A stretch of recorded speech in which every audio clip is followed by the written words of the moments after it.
my name is Dave Palamar. I'm an Army veteran. And to give a little background on my story, I grew up in a working class town. Actually, my mother and my father are both World War II veterans, and they met after the war. She was a secretary in the Empire State Building. He was a delivery boy. They got married 3 weeks after they met. They were married for 66 years. They are both gone now. My father did not graduate high school. He worked after the war. After he'd been a delivery boy, he got a job for the New York City subway where he worked for 37 years and had a second job washing windows. Actually, in addition to my mother, my Aunt Marge, my Uncle Charlie, my Uncle Eddie, my Uncle Bob, my brother, and my brother-in-law, and I, we were all in. Nobody did a career, but we all did a tour.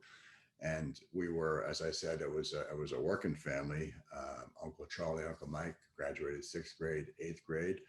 I probably was going to be a cop or a plumber or something like that, but I did apply to one college and ended up going in to the service and having a career.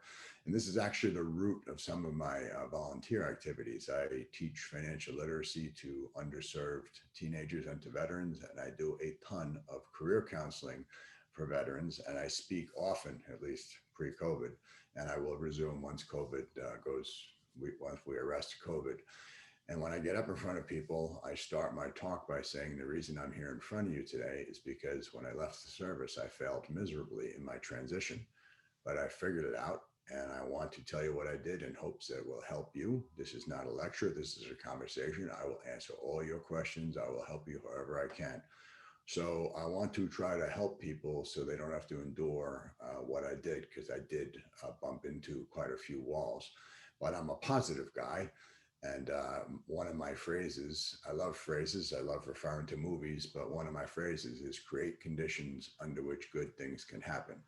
And what this means is you can't control that doing A and B will lead to the result that you want. You can't control that, but you can control taking steps like A and B that they might put you in a better position such that the result that you seek can actually occur.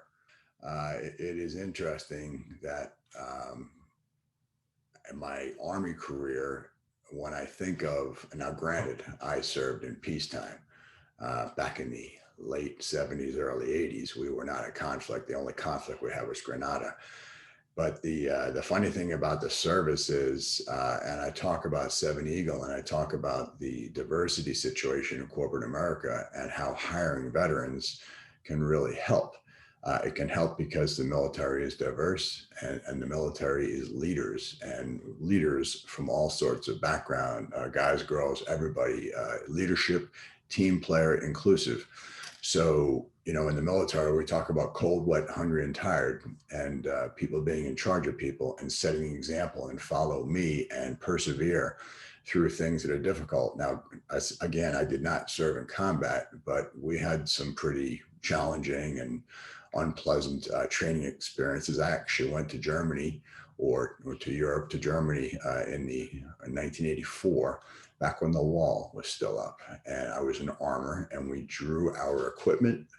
U.S. drew with Britain, France, West German, Canadians, all the NATO allies, and we drove our tanks up to the wall and said, "We're standing here. If you want some of this." And that was quite a training exercise. And I also went to Fort Irwin, California, the National Training Center, and we did peacetime training, and we were cold, wet, hungry, and tired. And I think the Army, my experience in the Army, it raised my threshold of pain and discomfort.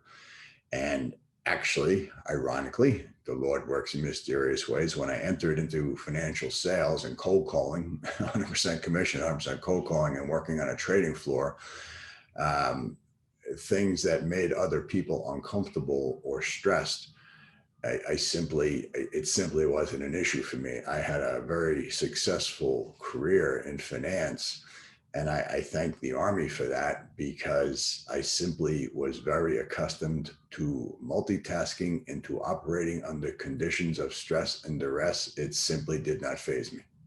I thank the Army for giving me a belief in fitness. I actually worked as a personal trainer.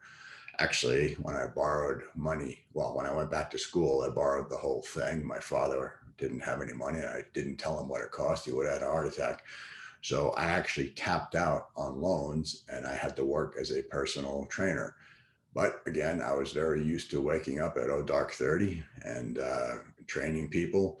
So fitness to me is not a question of looking in the mirror. It's just it's as basic as brushing my teeth. So in my free time, or if you ask me what I want to do on a vacation, I wake up, I do PT, physical training. I train to failure.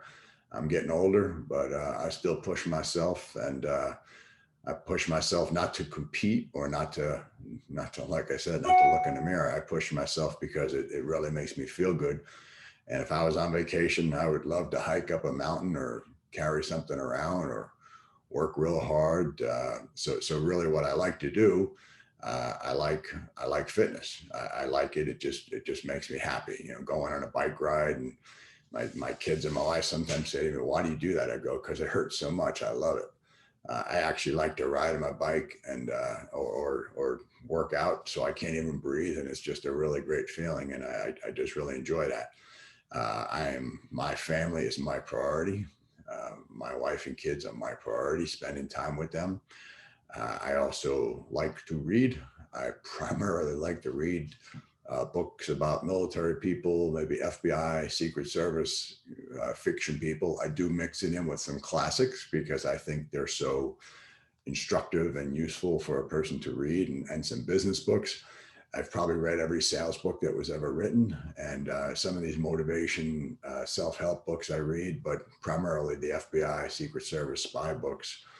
And my wife is Chinese, so I like to immerse myself in Chinese culture, not just trying to speak Mandarin and teach myself Mandarin, which I can actually speak at a basic level, self-taught, and trying to refresh my Spanish that I used to be able to speak. So I speak at a basic level of both of those. But besides family, fitness, those languages and Chinese culture, I'm a raging Army football fan, and I do go to the games and interact with West Point very frequently. So that's kind of what makes me tick.